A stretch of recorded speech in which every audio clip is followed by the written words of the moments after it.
სოფლიო პოლიტიკის ცენტრი მიუნხენია ბავარიის დედაქალაქში უსაფრთხოების განსაკუთრებული ზომებია მიღებული. რამდენიმე საათის წინ უსაფრთხოების კონფერენცია გაიხსნა. მთავარი თემა დაძაბული ტრანსატლანტიკური ურთიერთობები და შეცვლილი საერთაშორისო წესრიგია. მიუნხენში 50-მდე ქვეყნის პირველი პირები, პოლიტიკური ლიდერები, მინისტრები და საერთაშორისო ორგანიზაციების წარმომადგენლები არიან შეკრებილები.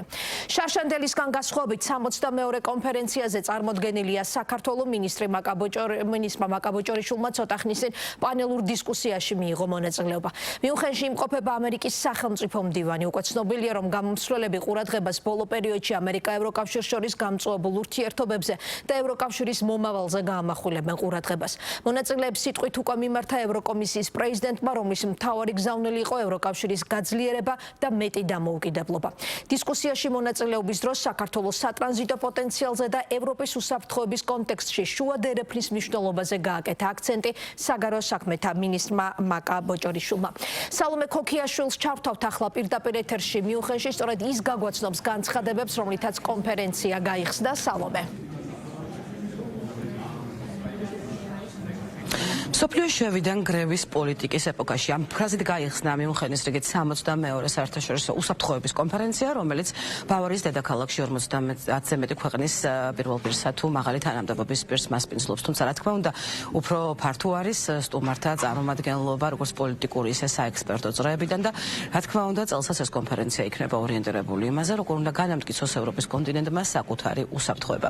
მონაწილეობს ამ კონფერენციაში მოწვეული არის საქართველოც, რომელსაც წარმოადგენს კონფერენციაზე საქართველოს საგარეო საქმეთა მინისტრი, რომელსაც უკვე ჰქონდა ორმხრივი შეხვედრები, მათ შორის მაგალითად ღაზახ კოლეგასთან, თუმცა ორმხრივი შეხვედრებისთვის უფრო მეტად გათვალისწინებული არის ხვალინდელი დღე. დღეს კი ოფიციალური გახსნის ცერემონიალის შემდგომ საქართველოს საგარეო საქმეთა მინისტრმა აზერბაიჯანელ კოლეგასთან და ევროპის განვითარების ბანკის ხელმძღვანელთან ერთად მიიღო მონაწილეობა თემატურ დისკუსიაში, რომელიც ეძღვნებოდა შუა დერეფანს, როგორც რეგიონის უსაფრთხოების სტაბილურობისა და მშვიდობის ერთ-ერთ მთავარ გარანტს.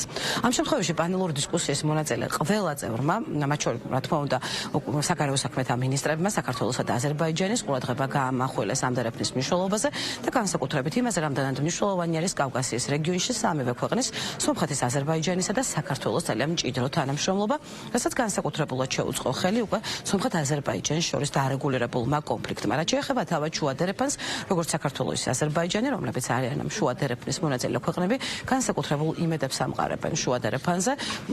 გამომდინარე იქიდან, რომ ეს არის ახლა როგორც საქართველოს საგარეო საქმეთა მინისტრმა სიტყვით გამოსვლისას თქვა, უბრალოდ სასიცოცხლოდ მნიშვნელოვანი და აუცილებელი და საჭირო იმისათვის, რომ როგორც რეგიონში, ისე ზოგადად ევროპის კონტინენტზე იყოს უსაფრთხო და მშვიდობიანი გარემო და შუა დერეფანი ამ შემთხვევაში, როგორც ევროპისა და აზიის დამაკავშირებელი ერთ-ერთი ყველაზე მნიშვნელოვანი, სასიცოცხლოდ მნიშვნელოვანი დერეფანი ამ თვალსაზრისით განსაკუთრებულ მნიშვნელობას იძენს.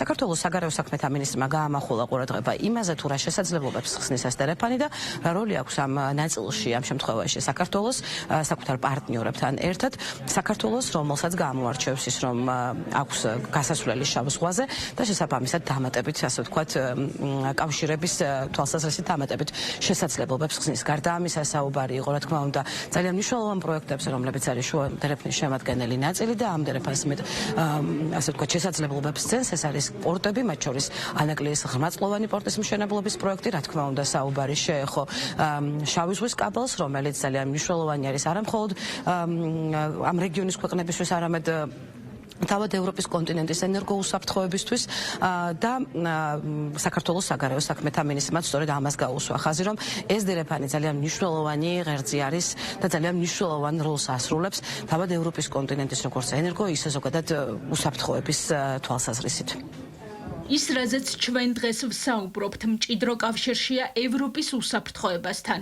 ცვლილებების დროში ვცხოვრობთ, რაც ჩვენს რეგიონს კიდევ უფრო მნიშვნელოვანს ხდის. თუ შევხედავთ დაკავშირებადობის საკითხს და ვინახავთ იმას, რაც ჩვენს გარშემო ხდება და მივხვდებით, რომ ეს კრიტიკულად მნიშვნელოვანი საკითხია. ამ პროცესში ჩვენ მეზობლებთან, აზერბაიჯანთან და თურქეთთან ერთად ვმუშაობთ.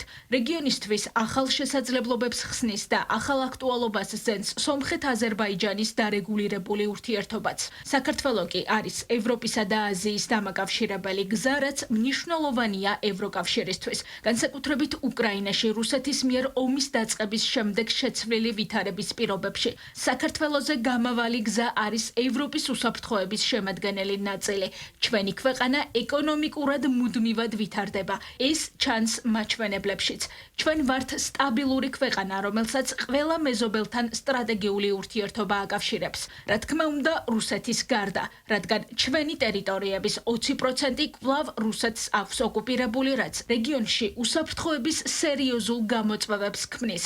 ამის ფონზე კი ძალიან ამაყები ვართ, რომ ინვესტიციებისთვის ხელსაყრელი ეკონომიკური გარემო შევქმენით. 16 შეთანხმება გვაქვს თავისუფალი ვაჭრობის შესახებ, მათ შორის ევროკავშირთან, ჩინეთთან და ცენტრალური აზიის ქვეყნებთან.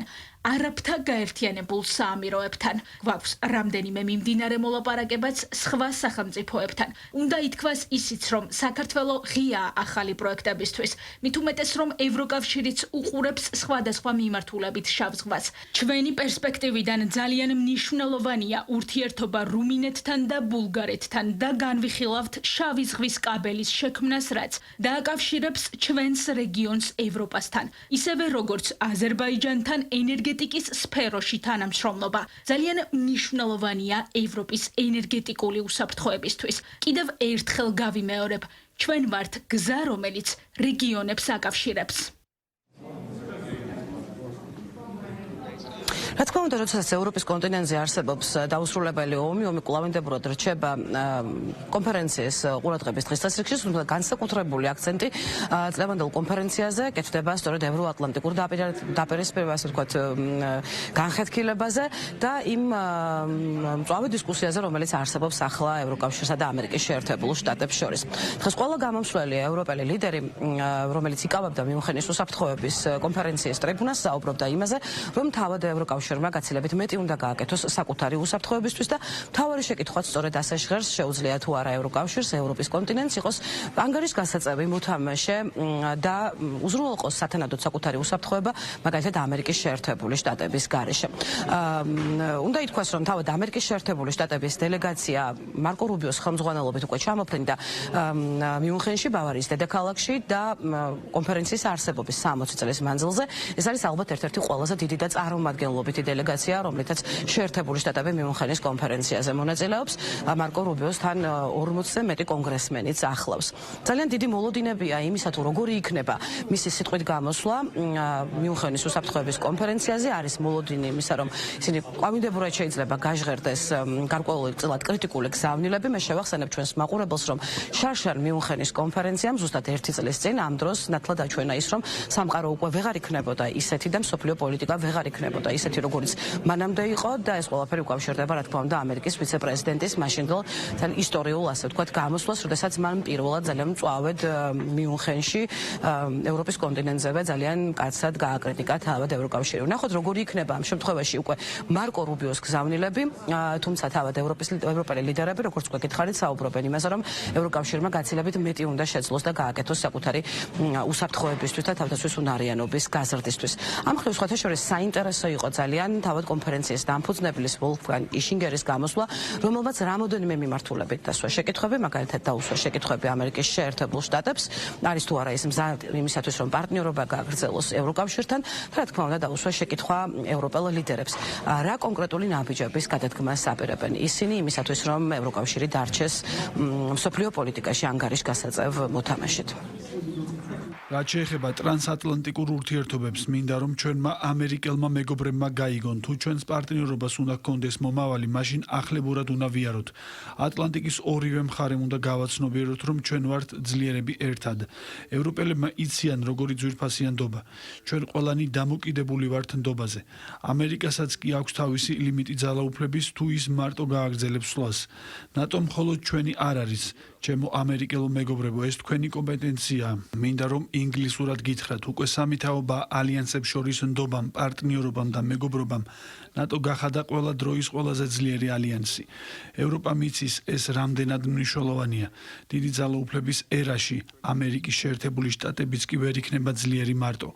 იყო ნატოს ნაწილი არა მხოლოდ ევროპის უპირატესობა, ამერიკის უპირატესობაც არის. მოდის სწორედ ამიტომ ერთად გადავხედოთ ტრანსატლანტიკურ ნდობას. ჩვენ ევროპელები ჩვენსას ვაკეთებთ. ჩვენ უნდა ვიყოთ გულწრფელები. ჩვენს განსხვავებულობაზე დავაორგანიზოთ ტრანსატლანტიკური გადატვირთვა თუ იქნება შესაძლებელი. სწორედ ამიტომ მაქვს კონკრეტული კითხვა და მინდა დაგისვათ პირველი კითხვა ევროკავშირის წევრ 27 სახელმწიფოს. რა კონკრეტული ნაბიჯების გადადგმას გვთავაზობთ ან აპირებთ იმისათვის, რომ შექმნათ ისეთი ევროკავშირი, რომელიც უფრო პატივსაცემი საერთაშორისო აქტორი იქნება და უკეთ შეძლებს დაიცვას ჩვენი თავისუფლებები, ფასეულობები და საზღვრები. შემდეგი კითხვა გაეროს უშიშროების საბჭოს 5 წევრს. აცნობიერებთ თუ არა თქვენ ხუთივე სრულად თქვენს ვალდებულებებს და ბირთვული იარაღის გაურცელებლობის ხელშეკრულების მე-6 მუხლს. და თუ ასეა, კონკრეტულად რა გეგმები გაქვთ იმისათვის, რომ თავიდან აიცილოთ სრული, სერიოზული დაპირისპირება არაბირთვულ სამყაროსთან აპრილში დაგეგმილ კონფერენციაზე. შემდეგი შეკითხვა ამერიკელებთან. ამერიკას და ტრამპის ადმინისტრაციას ნამდვილად სჯერა, რომ ნამდვილად სჭირდება ალიანსები და პარტნიორები. და თუ კი, რასაც ვიმედოვნებ, არის თუ არა მზად ვაშინგტონი ისე მოექცეს ალიანსებს, როგორც პარტნიორებს. და ბოლოს, შეკითხვა ჩვენ სტუმრებს ჩინეთიდან. თუ ჩინეთს სურს განავითაროს და გააღრმაოს ურთიერთობები ევროპასთან, რა გზით აპირებს წასვლას ჩინეთი, საიმისოდ რომ რუსეთმა აგრესია შეწყვიტოს და დატოვოს უკრაინა. მიუნხენის კონფერენციის სტუმრები და ალბათ მთელი მსოფლიოც ახლა განსაკუთრებული ყურადღებით უგველოდებიან ამერიკის შეერთებული შტატების სახელმწიფო მდივნის მარკო რუბიოს გამოსვლას და იმას თუ როგორი იქნება მისი გზავნილები. ამავდროულად კიდევ ერთი ძალიან საინტერესო სტუმარი ჰყავს მიუნხენის საერთაშორისო კონფერენციას, ეს არის ჩინეთის საგარეო საქმეთა მინისტრი და ძალიან დიდი ინტერესი არის, ასე ვთქვათ, მისი გზავნილების მიმართაც. ვნახოთ როგორი იქნება და რა გზავნილებს მოვისმენთ. ყოველ შემთხვევაში დანამდვილებით შეიძლება ითქვას, რომ უკვე იმ გზავნილებით, რომლებიც მოვისმენთ ევროპელი ლიდერების მხრიდან წლევანდელი კონფერენციაც განსაკუთრებულად საინტერესო გამოდგება. მადლობა, მიუნხენიდან პირდაპირ ეთერში სალომე ქოქიაშვილი გვერდებოდა.